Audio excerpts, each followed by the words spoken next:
Number one. Jess is a freelance journalist from Cardiff who's been documenting life in Ukraine for 6 years.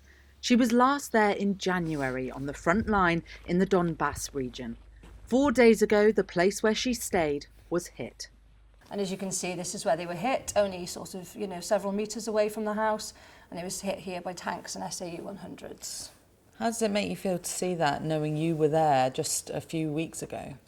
I mean, heartbroken for the people that are there, helpless. But luckily no one was hurt, no one was injured. However, of course, it really is heartbreaking to see that, this escalation has happened so quickly.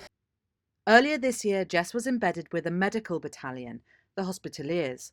One of the volunteers has agreed to chat to her from Dnipro. Привет. Добрый день. Добрый день. He's 26 years old and calls himself Bus to protect his identity. Thank you for speaking to me. So what's happening there on the ground at the moment? I think from yesterday to this moment, every probably from hour to 2 hour, we hear the siren like boom all around the city.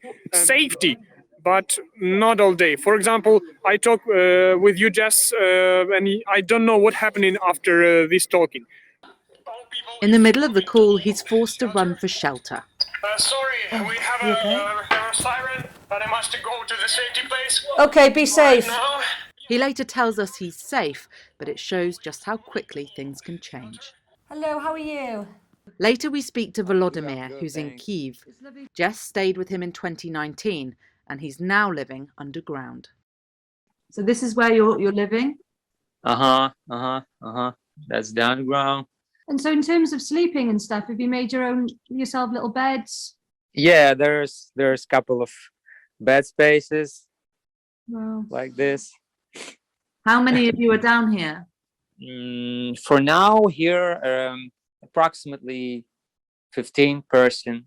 How does this all make you feel?